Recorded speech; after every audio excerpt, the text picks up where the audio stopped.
Okay, we're expecting Mississippi State here in about 3 to 4 minutes. Just get the reminders out of the way once again. Make sure cell phones are on silent, no flash photography, no videography during the press conference. If you want to hook up now in the video room, you can do that. You can also download the press conference afterwards, ncaa.com/mediahub. Since we're having this transcribed remotely, please say your name and affiliation before each question that you ask.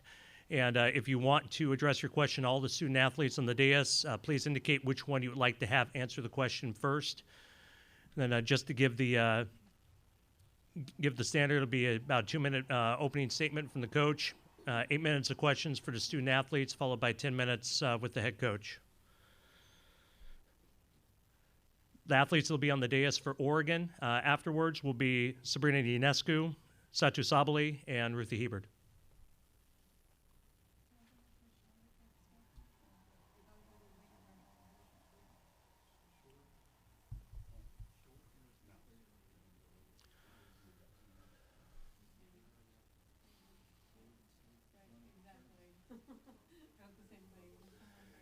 Exactly. 100 miles?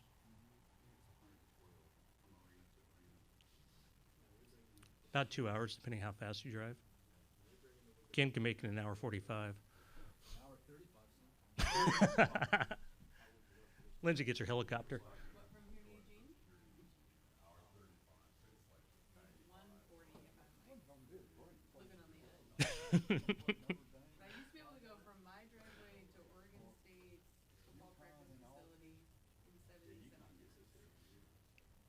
Not that you were counting.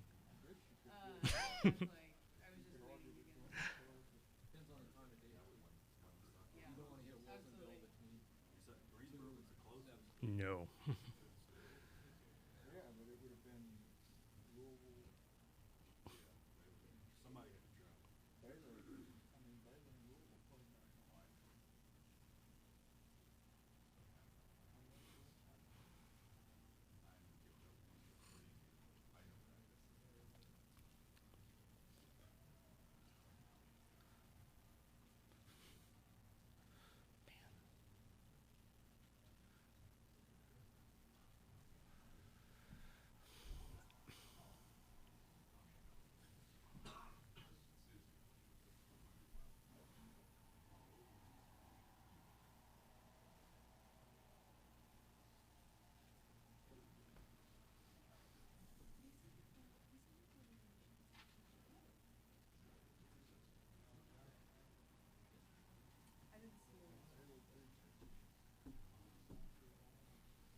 Oh, yeah.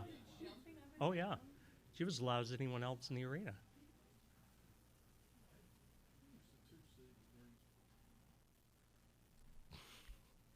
Lindsay, do you know that? Who was the 2 seed in Greensboro? Iowa. That's where Baylor is, right? That's who they play tomorrow.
want to move them down one?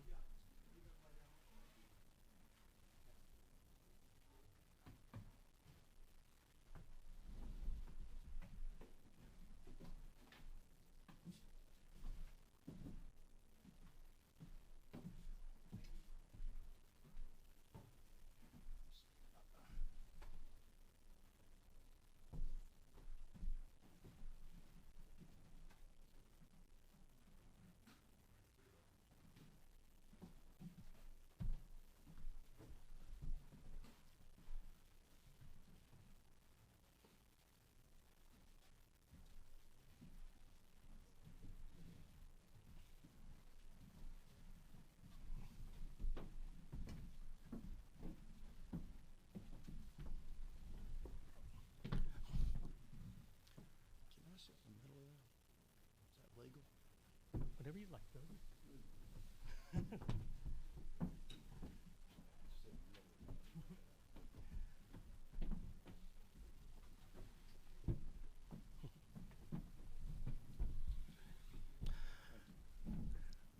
With us now, Mississippi State head coach Vic Schaefer, student athletes Jasmine Holmes, Ariel Howard, Jordan Danbury, and Tiara McCowan. Coach, first of all, congratulations on a great season and a hard-fought game, very entertaining contest. Begin with your opening statement.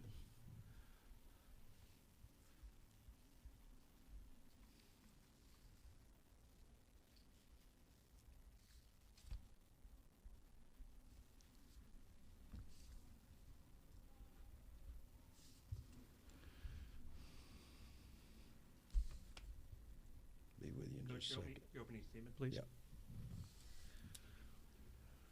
Well, first of all, just congratulations to Oregon. I thought they were really special today.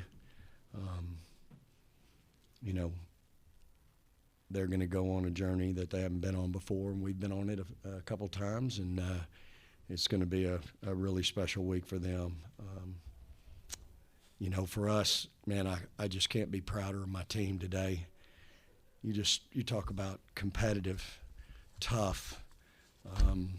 I just thought my team just fought tooth and nail today in a really hostile environment. Credit to the community and for the people that came out and supported women's basketball. It's a great crowd out there today. It's great for our game.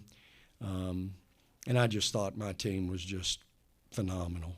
I mean, I couldn't be prouder of them for how hard they played, how hard they fought against a really good team. I've watched a ton of film. I've not seen them make that many threes in a while.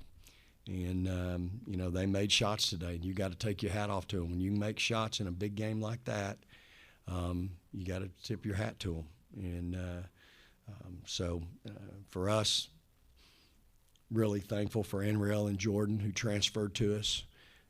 Could have gone anywhere.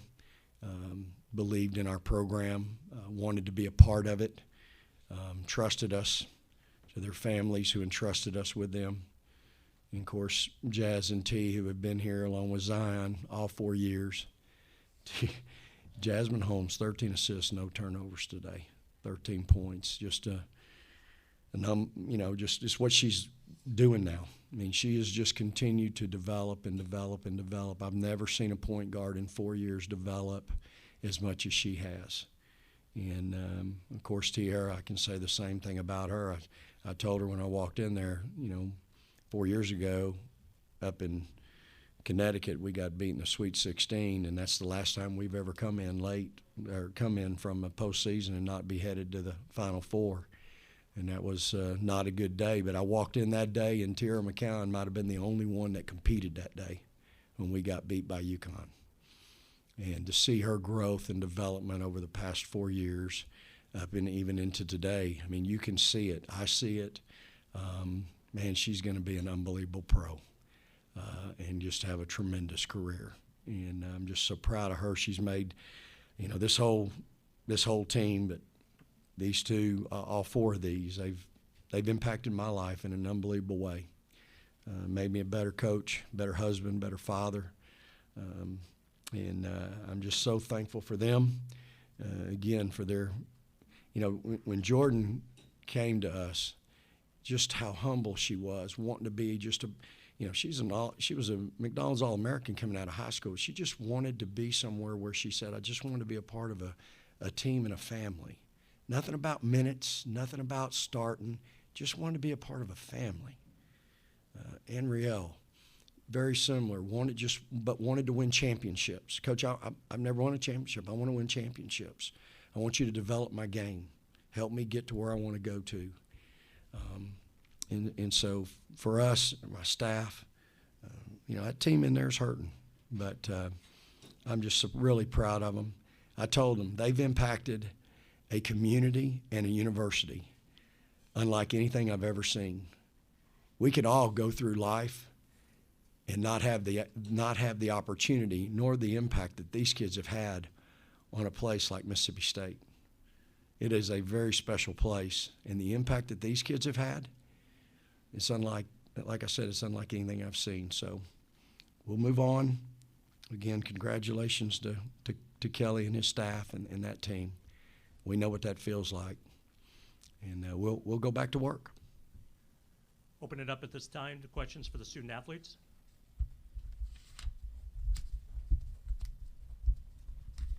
Robbie Falk with Starkville Daily News. This is for Jazz and Jordan. When they were packing things in on T and Anriel, y'all had to hit some shots. How did you feel like y'all were able to get things going offensively, especially whenever they went on that spurt? I think they went up by 6 points, and y'all had to knock down some shots. Jasmine? We just knew that they were going to sag on T. So whenever I got an open look, I took it. Coach told me, whenever you get that open look, take it. So I did. Jordan? Same as what Jazz said. We just knew we had to knock down those shots and, you know, play through Tierra and just make them.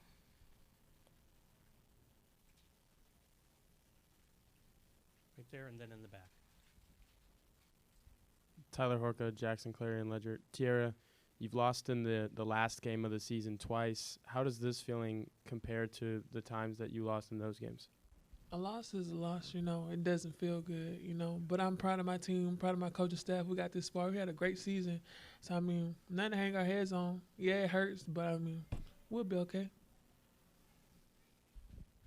Anriel, I was curious if you Name could. and affiliation. Oh, Rick Morgan, DuckNews.com. I was wondering if you could kind of just give an oversight of the difference between the game earlier this year in Matthew Knight Arena and then the game tonight. Did Oregon do anything differently than what they did in that first game, and just how did you guys have to adjust? I believe that the first game, they hurt us a lot on the pick and roll, and I think that we adjusted. We did good. We defended the pick and roll much better this time, and they found the other option, which were the open shooters, and they were knocking down shots. Again. Ken Go, the Oregonian for Jasmine and Anriel. Can you talk a little bit about the challenges of guarding Sabrina Ionescu man-to-man? Jasmine? She's a great player. We did all we could. I mean, she's good. So hats off to her. What Jazz said.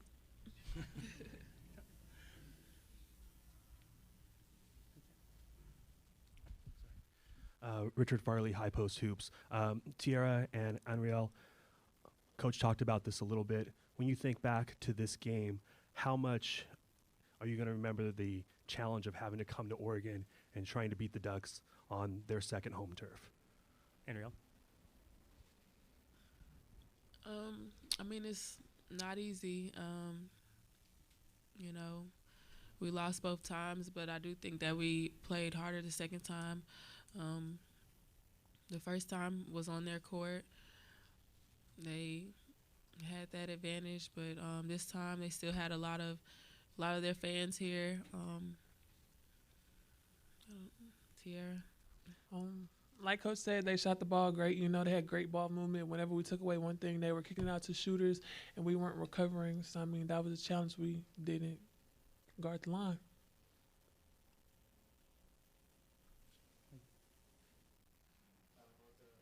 Mike? Go ahead. Tyler Horka, Jackson Clarion Ledger. Anriel, you've talked multiple times about wanting to come to Mississippi State to win a national championship. Obviously, you fall a little short of that goal, but overall, you know, what are your feelings on what you were able to accomplish this year and what you guys were able to accomplish as a team too?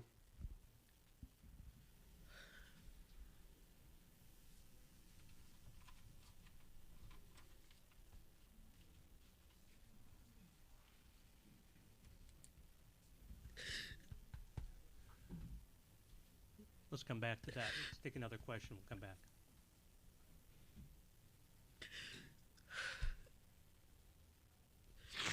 Kevin Pelton, ESPN.com. Tiara, how are you feeling after that collision at the end of the third quarter? It seemed like you were holding your ribs, maybe? Yeah, it hurt a little bit. I think I went down and she fell and I fell on her knee and I just got hit in the ribs, but I'll be okay.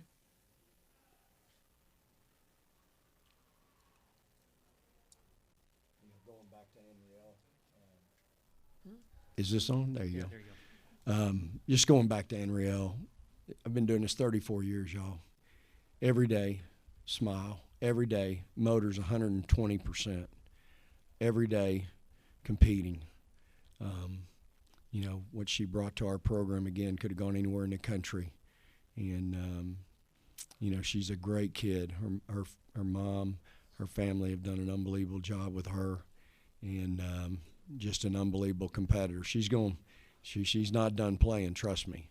And what she brings, the energy and the effort that she brings, y'all, I promise y'all have never seen anything like it on a consistent basis every day. She came to a place where she was a great rebounder, and she came to the place that had the best rebounder in the country, who's got the best rebounder in the history of the NCAA tournament.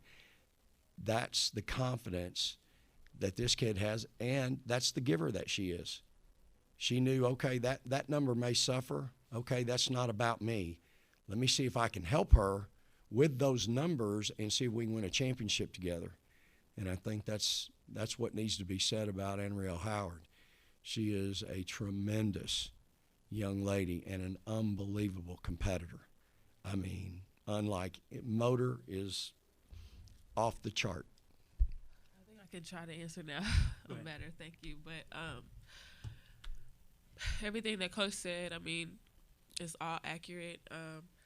You know, I came here to win championship, and I got two, and it's a wonderful feeling. I never had a championship in basketball, not at any level. So just to be able to get a feeling of that with these group of girls and this coaching staff and the community and the fans, all of that is something that is undescribable, and it's definitely a blessing.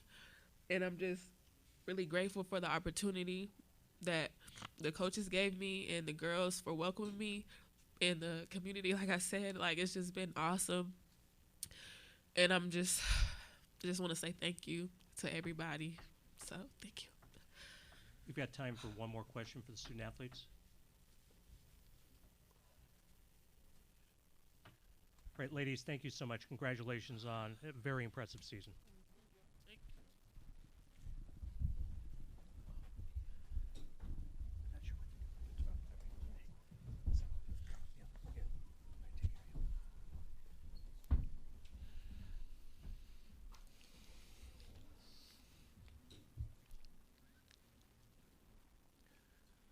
We'll open up for questions at this time to Coach Schaefer.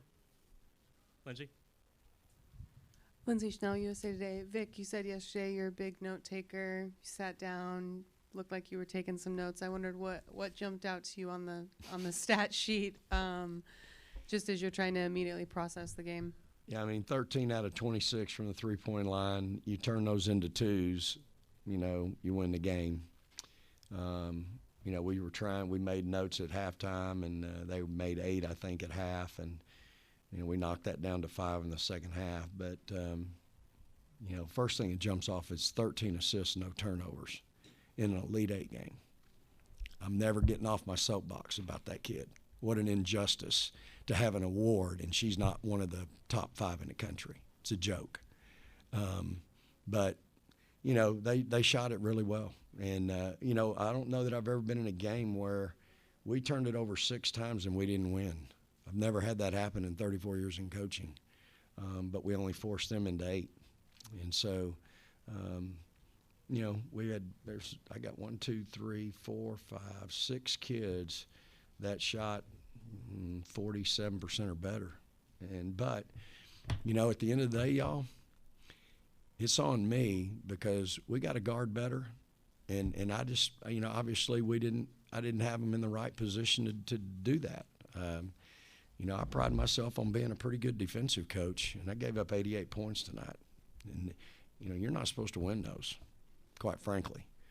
I mean, you know, I'm disappointed in myself that, you know, we it just didn't happen for us. And, you know, I'll go back, I'll watch the film, and I'll get better. You know, I'll learn. But these kids, they did everything they could do. I mean, I couldn't be prouder of them. And they fought their guts out today in a really difficult arena and against a really good team. So no particular stat in particular other than my point guard had 13 and 0. I don't think I've ever had that either.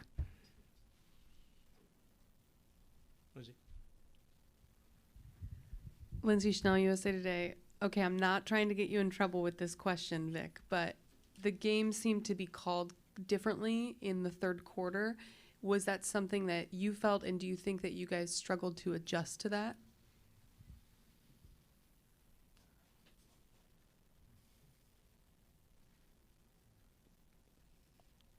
There's a one-word answer here. I'm just trying to figure out if it's yes or no. Can we draw a poll? See what anybody thinks? I mean, I don't know, Lindsay.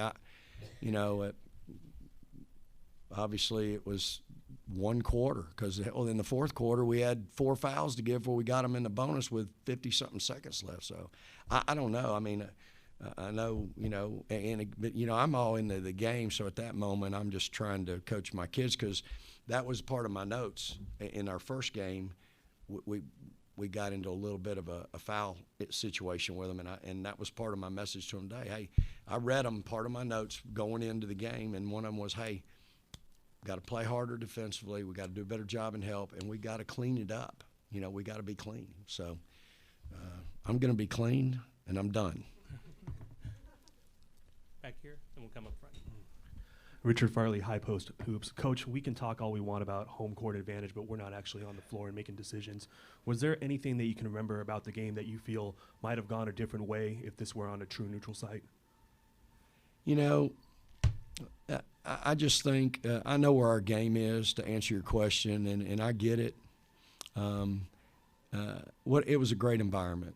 You know, our kids, we've been in that environment a bunch. I mean, we played on the road in the Southeastern Conference. So, you know, I just thought it was a great environment. I'm proud to have been a coach in that game today and be a part of an industry in women's basketball.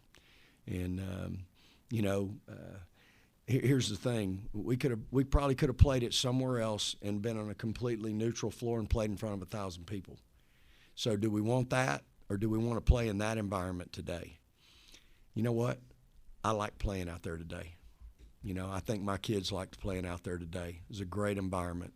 You know what? I have no clue what the outcome would have been, you know, in playing in front of 1,000, but I know what it was today. And again, I'll wear that. That's my responsibility. I'm the head coach, and my kids fought their guts out. I could not be prouder of a team to play the way they played today. Front here. Logan Lowry, Daily Journal. Vic, when you have an opponent that's knocking down threes at the rate that Oregon was, you know, what were some things that you tried defensively to stop that? Well, you know, we talked about it at halftime. We got to chase them off the line. And so you start chasing them off the line, and now you take your help out of there on the roll, on the pick and roll stuff. And so, again, I think, you know, Sabrina made some really tough shots tonight. I thought she just – you know, obviously she's a heck of a player, but I thought she made some really tough shots at the shot clock. That's what great players do. They're going to make shots when your team needs it. And I thought she was really hard to guard when, I'm just telling you, we got 2 pretty good defensive players, by the way, at Mississippi State. And they did a heck of a job, did the best they could. And sometimes you got to pat them on the butt and on the back and move to the other end and say, hey, great shot, you know. And I think that's where you were today. I mean, that kid made some great shots today. And when they make shots like that, y'all, you know, because of the way – and we were very similar to that way last year with our 4 shooters around the perimeter and T inside. We were hard to guard.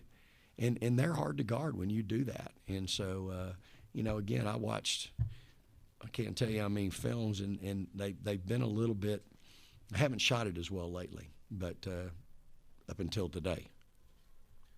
Ken, and then we'll have time for one more. You got a date? My wife wants to see me before tomorrow. Okay. You sort of touched on what I was going to ask about, but the way they pass the ball and the way they space, you were pretty hard on yourself about the way you defended them, but they're pretty just difficult. No, they are. But again, I think for us, if you know, and I know y'all haven't seen us a lot up here, but you know, we really pride ourselves on ball pressure and denying one pass away and making, you know, not letting somebody run their pretty offense and making one-handed passes and things like that. And I don't think that we did that a lot today, but they're really good. You're right. They're really good. And so when you're involved in pick and roll all night long, I mean, you really got to do a good job on, and it's not just the two people. That's where people, you know, when we work on pick and roll defense, it's not a two-man game. You got three people in help. That's what people don't get. You know, coaches, I go to clinics and they're talking about pick and roll defense. You want to jam them, you want to ice them, you want to hedge. When I work on pick and roll defense, I'm working on my help too. And it's not just two people. You got to have a third person locked in running help, locked in on that roll, and locked in on your shooter. And so again, you know, give them credit. They're really good at what they do, and they made shots. I mean, we contested a bunch of them. Some of them not so much, but we had a high hand on a lot of them. I'm telling you, Sabrina made a couple of them. You know, I don't know how she got it off, and they ain't touching anything. So you pat them on the back and move to the other end because they made a tough shot. Over there in the back. James Carpy with the Oregonian. Vic, in the second half, Oregon was virtually triple teaming Tierra. Having said, and that's brutal for anybody, but having said that, do you think you got the ball to her? Did you find enough ways to get the ball to her in the second half? Yeah, I mean, we scored 84 points. You know, if I'd have known that coming into tonight, I'd have said I'll take it. You know, so I mean, I think our offense was adequate tonight. We just didn't guard. I mean, that's what I'll walk out of here. And again, as a defensive coach, I'll kick myself till I'm standing back up here a year from now. So, you know, T got some good looks. She shot, she got 10 shots off. She was 7 out of 8 at the free throw line. You know, when you're doubled and tripled and they're laying on you where you can't literally move, and when you do, you know, it could possibly be an offensive foul. That's difficult. And so then you got to play through her, and that's where the kid's grown and matured so much. We play through her, you know, a lot. And she had 2 assists tonight and, you know, just did a good job. We missed some shots where she passed it to us, you know, first half. And so, I think we got it to her quite a bit. She finished a lot. And again, you're right. It's hard down there when you got a campfire built around you. We are out of time, so sorry. Coach, thank you so much. Congratulations on great season. Appreciate everybody being here today. And again, praise the Lord and go Dogs.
right, the University of Oregon, your Portland Regional champion by a final score of 88-84.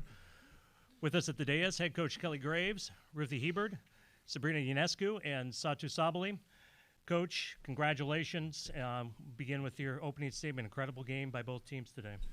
Well, thank you. And I first want to say, congratulations to Mississippi State. They have been great champions and really, obviously today gave us everything that we could handle. Coach Schaefer, I think, is one of my very favorite coaches. He's humble and he's very gracious, and he's a heck of a coach. I think he might be the best coach in our game. I think what's lost, hopefully not lost in this was a great showcase for women's basketball today. I thought that the crowd was amazing. The people here at Portland did such an awesome job with the entire tournament. And that was as well played a basketball game as I think you're going to find anywhere. I thought that is about as good as women's basketball can get. And really proud, though, of our poise and our confidence and how we played down the stretch. And you look at the numbers, only 8 turnovers against that kind of pressure. Our shooting percentage was high. I can't believe we actually out-rebounded them. So you look at a lot of those numbers, and this was the Ducks really earned this. And proud of all 3 of those. These 3 All-Americans played like All-Americans today. Just happy for our fans and our university. All right, we'll go ahead and open it up to questions for the student athletes. Lindsay Schnell, USA Today. Sabrina, obviously you were awesome, and we know what to expect from Ruthie also, but Satu was like next level tonight. And I just wondered if she said openly that she wanted Mississippi State. She was frustrated that she hadn't played well against them in December. You're a leader. Did you pull her aside and give her any sort of pep talk before the game?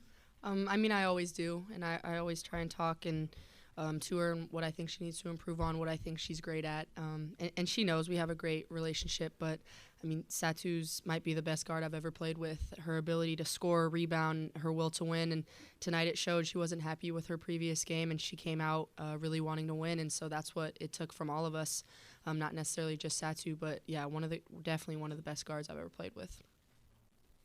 Back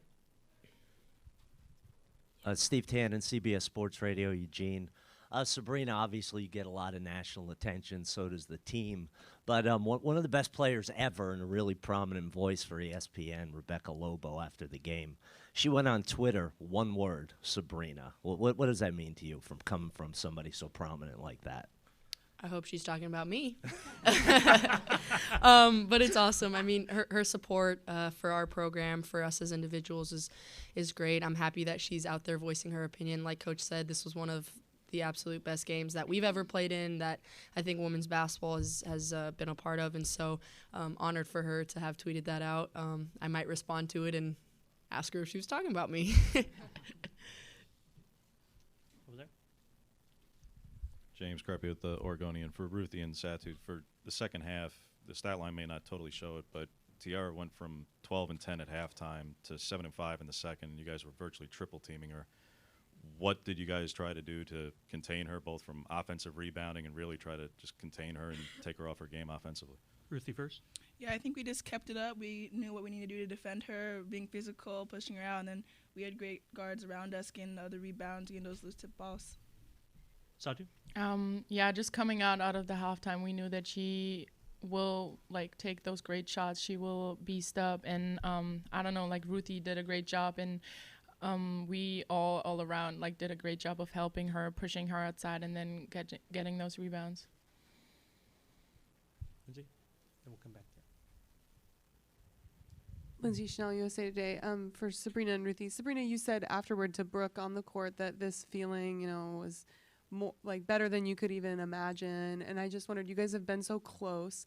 Last year, after Notre Dame beat you, did you watch the Final Four? Was it harder to watch, knowing that you were right there? And do you think that fueled you? Yeah, I was there, and Ruthie was there as well for some awards that we picked up. And so I think that experience was, there was positives and negatives to being there and watching the teams get escorted by the police and watching the teams get ready to play when your season was over. But I think we brought those experience back and, portrayed them to the team and just told them that, guys, we can do this. We're right there, and we have the tools and the ability to get there. And so I think having that experience It has definitely helped us and propelled us to this level.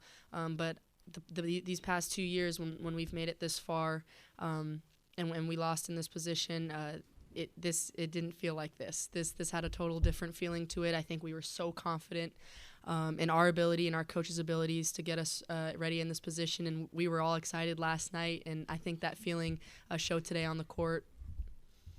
Yeah, I mean, I remember going and watching the Final Four and just like, oh, I want our team to be here next year. And throughout this whole season, we've gotten better and better, and it's just knocking on the door. So this final game was like, we have to make it this time. We all had confidence, and we got this. I'm super excited.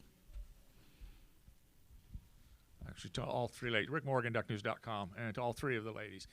In an intense environment like this, I mean, I know it's kind of a home crowd, but are you able at any time during the ballgame to just kind of look around and say, dang, this is fun? Or is it just ratcheted up to max the whole time? I had fun. When the guards were hitting their threes and everyone was celebrating, when the fans were saying "Go Ducks," I was having fun the whole time. Sabrina? That was the last thing Coach Graves said to us before we went out there today. He said, have fun, and he left it at that. We wouldn't take this moment for granted, and regardless what the outcome was, we wanted to have fun together and continue to have fun, and so we did. I mean, the crowd was great when we went on our runs. The floor was shaking, and I got goosebumps a few times just hearing them, how loud they are supporting us, and so we're definitely not taking that for granted. Satu? The first time I basically looked up to the crowds was after the game, and I was like, oh my God, because I'm always like more in the zone, so I just hear it when Sab hit that big three in the end. It was just crazy how loud it was, so thank you guys, like, to everyone that came out. That was amazing. In the black here. Joyce? Richard Farley from High Post Hoops. It's a follow-up on that question for Ruthie and Satu. Ruthie, you had some emotional moments in the second half where you came up with some really huge defensive plays, and Satu, your emotional level was high all night. Having the crowd be that supportive, does that help you when you're trying to either reach or stay in that emotional state? Yeah, for me, it definitely helps. I mean, hearing them, not wanting to let them down, not wanting to go quiet, just doing those little hustle plays that gets the crowd riled up, it gets our team riled up, I think was really fun. Yeah, this is what we're playing for, right? I mean, all these people watching and all these little girls or little boys watching up on us, and we're a big inspiration for them.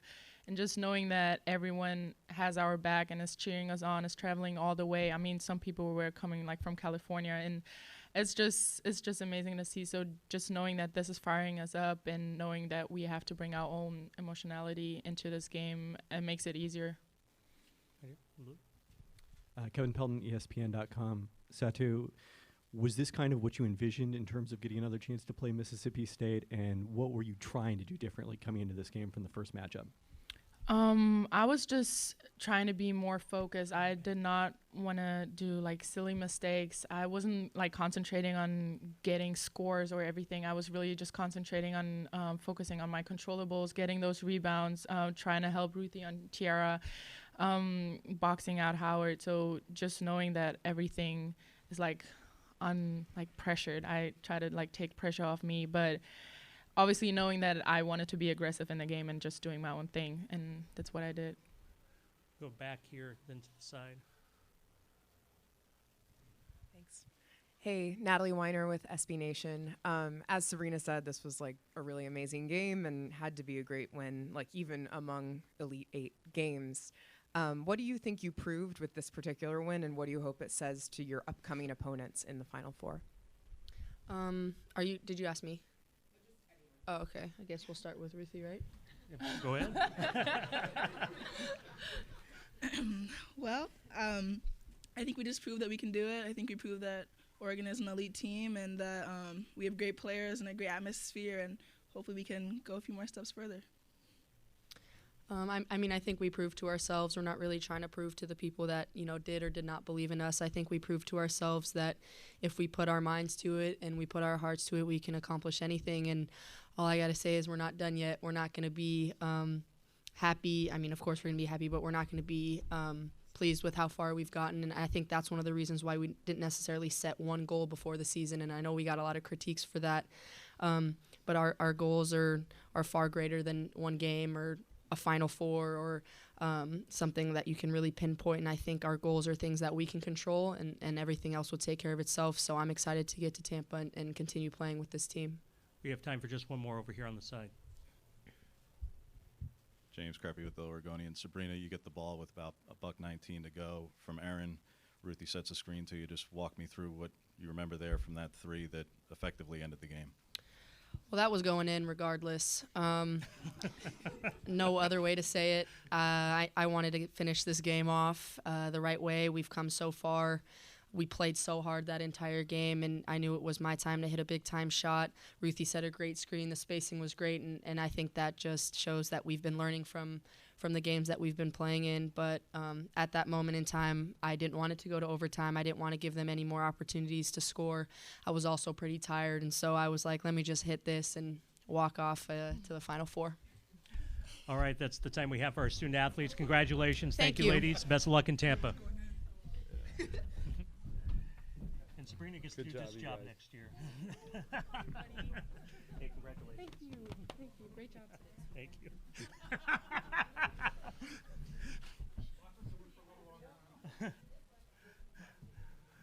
All right, we'll open it up to questions for Coach Graves. We'll start with him in the back, right there in the green. Yeah, Jerry Thompson, Ducks Illustrated. Maite's shot was also a dagger. Was that off a design play, or is that just part of the offense? And any adjustments you made in the second half, if you could add that too. Well, I think the one thing we did in the second half, we went just more 4 out. You know, we wanted to put Tierra in 50 ball screens, and so we started to rescreen a lot, and we started to what we call step-up screens, so that our kids could take the baseline a little bit more. And I thought we did a really good job, Maite especially, as well as, you know, Sabrina. They were our two primary ball handlers of keeping the dribble alive and not just, you know, from time to time we just pick up the dribble too quick. They kept it alive, and it just seemed like we got a lot of open shooters. And, you know, and I think we may have tired Tiara out a little bit. You know, that's tough to go through those ball screens once, but then to have to then, you know, do it again was difficult. So that was the main thing that we did the second half. Well, Maite, you know, listen, Maite is an unheralded superstar. She is. You know, she's fine with being kind of in the background, but she is certainly a capable basketball player, and I think she showed it all tonight. You know, that was a great game. You know, we only had 8 turnovers against one of the better defensive teams and pressure defensive teams in the country. That's getting it done. And, you know, and when she's asked to make big plays, she does it. You look at her history. And we owe a lot to her. She's the one that got this whole thing started. Steve Tandon, CBS Sports Radio, to kind of piggyback on what he said. The constant pressure, I mean, normally you would assume it would be Sabrina or Maite that broke the press. One time it was Adi, one time it was Satu. It seemed like everybody really contributed to being able to break that press and get into your offense. You're right, and that's what has to be done in a game like this and against an opponent like this. You know, it is everybody, but the lion's share of that work did fall on our 2 primary ball handlers. Satu at times was that third one, but listen, I thought we played about as well as we could have played tonight. I mean, you look at the numbers and just the poise with which we played the entire game, phenomenal. Richard Farley, High Post Hoops. Coach, all week when you were asked about the location, you said the team had earned the right to play here by having a great regular season. How much of a factor do you think the environment was into this afternoon's final result? Oh, I thought it was incredible, and in those, you know, and it's a smart crowd. They know when to kind of, you know, cheer and get loud and kind of exhort the team on. But there were a few plays tonight, you guys, that you know, when sound had feel. I mean, you could feel it down there on the court. And that you know, we didn't win because of the crowd. We won because we really executed well. But they, you know, it was certainly a help. There's no question about that. And I'm glad that we got to do this in front of them, truly, because they've been along for the whole ride. They aren't just jumping on now. They've been with us all year. Lindsay, then Ken. Lindsay Schnell, USA Today. Kelly, your kids seem to just have a lot of fun in general. Not just this game, but shoot around. They seem loose. You seem to give them a lot of freedom. I'm sure part of that is Sabrina being so smart. But was that like a conscious thing going into this year that you were just going to make sure they had fun? Well, I think, and you know me. You've known me for a while. You know, I'm a fun guy. I think everybody and whatever they do, I think they perform better when they like what they do, when they like who they're doing it with. And I think it's just human nature. And it's worked for this group. It might not work with other teams, but with this group it does. Those are the kind of players we recruit. It's our MO each and every day. It's not just in our games. Like you said, it's in our shoot-arounds. The ESPN crew that was working games said that we're as loose as any team they've ever, worked for or worked with. And, but I trust them, and I had calmness on my wrist today. That's what I try to do. And I told them that the root of being calm is trusting. I trust my team. I trust them to do the right things. I don't need to get up and micromanage every possession. They know, they're smart. They know who's supposed to be taking shots and when, and who are the game, the playmakers when the game's on the line. And so, I think it all just kind of works together. And I'm glad that they were rewarded with a trip to the Final Four. Ken? I can go with the Oregonian. You did a real nice job at the end on their post player, but their other players were knocking down mid-range shots. You sort of had to concede that. How concerned were you that you'd do everything right defensively and still lose the game? Well, when you come up with a game plan, you devise what you want to do, and you say, what our thought process was, are they going to make 25 of those twos? Ultimately, are they going to make enough? And we said no. Now, obviously, once they made 4 or 5 in a row, we had to play them a little bit tighter. But I think everybody goes in, with what they want to do, and that was one of our, strategies. And in the end, it worked. But you're right. They made a bunch of them, but in the end, not enough. Maggie Benoni from the Daily Emerald. Lydia has some pretty clutch screens in that first half. What kind of role did she bring to today's game? Oh, I thought Lydia was great. And I don't know what her plus minus, I can't read without my glasses now, but I thought she did a good job when she was in. And actually the offense, I thought during that stretch had kind of gotten a little mojo. We'd started to move a little bit. I think with Ruthie, sometimes we're so intent on trying to maybe get it into her, but Lydia doesn't demand that. So, but we're always comfortable when she's in the game, and she may not give us a ton of minutes, but they're important minutes, and they were tonight. Natalie in the back. Thank you. Natalie Weiner, SB Nation. So in the space of 5 years, you're in the Final Four, and sort of a variation on what I asked the players, what do you think that proves about your program? And also, what does it mean for women's basketball more broadly that you can take a team to being a championship contender so quickly?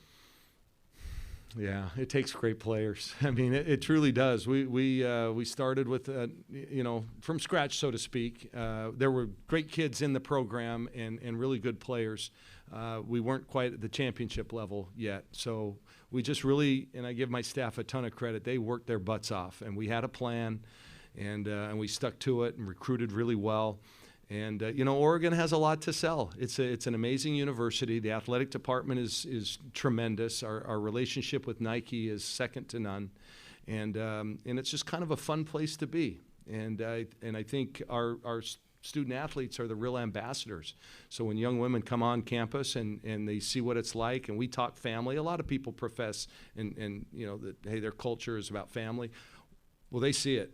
And they believe it because it's there. And just took the right number of kids and a couple of good breaks, along the way. And, but it's been a really fun journey, and hopefully that's not done, but we've taken that next step. Gosh darn, we've been in this position a couple times in a losing press conference. And it's just really nice to make that next step. And who knows what happens from here.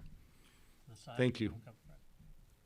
James Kirby with the Oregonian. Kelly, just 2 strategic questions. First, the second half shift to virtually triple teaming Tierra and also isolating her, I think, on the offensive glass. She was far less effective there. Just what was the thought process in that? And secondly, the shot that I asked Sabrina about there at the end, just what was the play run exactly on that play? Well, if you come to our practices, you see how we drill, pick and roll and all the reads that they get off that each and every day. And that was a simple one. If they go under that screen, she's going to be there to make that shot. I don't think anybody who knows our program and knows Sabrina Ionescu thought that wasn't going to go in. I mean, that's just kind of who she is. Our plan the whole night, and I thought we did a better job of it in the second half, was to put McCowan in as many pick and rolls as possible. And then they started switching in the second half. And so we were able then to, with Satu, they would switch Howard onto Ruthie, and then Tiara had to take Satu. Then we started ball screening with Satu, and then she was able to pick and pop. We just spread the floor much better in that second half. I think that was the key. Listen, we were trying to keep Tiara down the whole night. On the offensive glass, and it's difficult to do. She's such an amazing player, and that's why I voted for an All-American. I mean, that's a no-brainer. But when you game plan for Mississippi State, she's the first, second, and third thing you look at and try to figure out. But I just credit our kids. I just thought they played really hard in the second half. Wasn't anything tactically that we did different. I think they just played really hard and tough.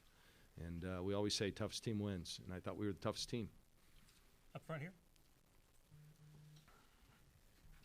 I'm going to test how many texts the phone can get. You've been hearing them all. What's that? What are you at? Well, let's take a peek. It's a good thing Joe said we could go longer. 310. I'll get to you. I'll get to the – it may not be tonight, but we have that bus ride home, so I'll have some time. Go ahead. Coach, it's Judah Newby, Sports Radio 102.9, 750 The Game. We talked to you after Friday's game. 63 points, shot making at a minimum. How important did you think, what's the biggest difference when you're shooting the ball as well as you did today, especially with 29 points in the fourth quarter? Well, I thought today the key was we got some really good looks. I mean, they were practice shots, and I thought part of that was our guards were able to penetrate into the paint and deep along the baseline. And so those passes out, those are the kind of catches and shots that you get in practice. And so, we've been the best three-point shooting team in the country all season long. I knew 4 for 20 the other night was an aberration. We didn't need to, pump our players up. Oh, you can really do it this time. We didn't make a mention of it at all. That, hey, we're going to do better. And tonight we shot, 13 of 26 from the three? That's getting it done. But that was because we had great spacing tonight and our guards made plays. And our kids, again, had confidence and poise and stepped up and made them. Kevin Pelton, ESPN.com. Is there a game you've coached in that you remember the level of play on both sides being this high, or does this not really compare? No, I think of maybe the UCLA game we had last year that went overtime or double overtime. It was on ESPN. But no, this was as good a game as I've been a part of. I thought both teams played really well. Both teams played well enough to win the game. And we just made a few extra plays down the stretch. But kind of reminded me of that Virginia game last night against Purdue, that just two really good teams, and they were making shots. And we just it was like a heavyweight fight. We just kept, getting back up off the canvas and battling some more. But I thought it was just well played. Look at total turnovers, 14 for the whole game. 37 assists, 14 turnovers, or 39 assists. Not very many fouls. Both field goal percentages were good. It was just a well-played basketball game, and I thought it was great. Great showcase. Lindsay Schnell, USA Today. Kelly, Sabrina is so good. We all know that. But she can be kind of like good quietly. Do you ever look at the stat sheet and are you ever like, whoa, she almost had a triple-double again? Are you ever surprised, or are you aware of how much she's doing all the time? Yeah, I'm never amazed at anything she does, really. After 3 years, anything she does is, you just expect the incredible. I thought tonight she was purposely kind of let things happen early in the game. She didn't do much until the 4 or 5 minute. I think it was almost near the first media timeout. And I remember that in the timeout we talked about, we've got to get Sabrina the ball. We've got to get her involved. And then we did. But she knows. She knows that she can't do it all by herself. That's where she has grown most as a player. And I think the games we've struggled in the past, I look at the Notre Dame game last year, in this very same game, she just tried to put too much on her shoulders. And I always believe in her, so I kind of allow it to happen. But I think this year she's really, really matured in that area. Maggie Benoni, Daily Emerald. What does it mean to make this run with your 2 seniors? Oh, I owe so much to Adi Gilden and Maite Cazorla. They were the 2 that really took a chance on us. We didn't have much to sell them at the time other than a beautiful arena and a really good-looking coach. No, bad joke. And not true, obviously. But, they took a chance on us, and they have been just tremendous leaders. Adi gets is it underlooked? Undervalued, perhaps. By maybe people who watch us play or just follow the team kind of at a distance. But those who know us, her teammates, she is the rock. She has been the rock for 4 years. And we owe a lot to her. Same with Maite. And I was really glad that Maite stepped up tonight on this biggest stage because she's going to be a longtime pro and a longtime Olympian for Spain. And we're going to see her playing for many, many years. So I love those 2, and they've, again, been not just great leaders for our team, but in our athletic department and university. Coach, you talk about how satisfying an effort and performance this was from your team in the biggest game of the year, and a lot was made of the matchup with McCowan down low. You each scored 30 points in the paint in the end, and you out-rebound Mississippi State. I mean, how satisfying is that given that matchup? Very satisfying. If you would have told me those were going to be the numbers, I would have said we've got a good chance to win. And so I'm just really proud of the team. They fought. They fought tonight. Anything else? Lindsay. Come I'm in wet pants, USA and that's. Today. I No, apologize I for wearing this, but it got completely drenched. I told a few people I would ask this if you went to the Final Four. Are you going to wear a suit at the Final Four? No. No. You know how this all started? This actually came from Nike. I kind of had an idea, and as soon as I said, hey, I'm thinking of doing this, the Nike representative for women's basketball said, oh my gosh, Kelly, we've wanted a staff to do this because they really like to showcase their shoes and all that kind of stuff. So I know you probably want me to. I just wondered. No, I think we're going to just go with what's been working, and this is kind of who we are, and I think people they wouldn't recognize us if we came out in a jacket and tie. Yeah. Anything else? All right. Thank you very much. 400 text messages waiting, so. One more? We can take one more. Yeah. Thank you very much, by the way. One more. Kevin Wade, 247 Sports. In your introductory press conference in 2014, you said you complimented Stanford for raising the bar on the West Coast, and you said your goal is to overtake them. What do you feel needs to be done to achieve that mark? Yeah, we haven't overtaken them yet. I mean, they're still the standard by which we're all judged. But I just thought that, we wanted to elevate West Coast basketball, Pac-12 basketball for a long time. And I was looking at it from a distance, in the WCC. It was Stanford and kind of everybody else. The everybody else were good, but they weren't at that level. But just look in the last few years, Oregon State's been to a Final Four. Cal went in 2013. Washington went to a Final Four. Stanford's been to a few, and now we have. That's 5 Pac-12 programs in the last 6 or 7 years that have now been to Final Fours. And I think that's showing that, yes, the conference is being elevated. There's no question about it. But I think Coach Vanderveer is one of the best coaches in the country and runs an amazing program. I would love to run a program like she does. And that's what's been our goal. Okay, thank you. Right. Thank you very much. All right, you guys. Okay, thanks a lot, Kelly. Good luck.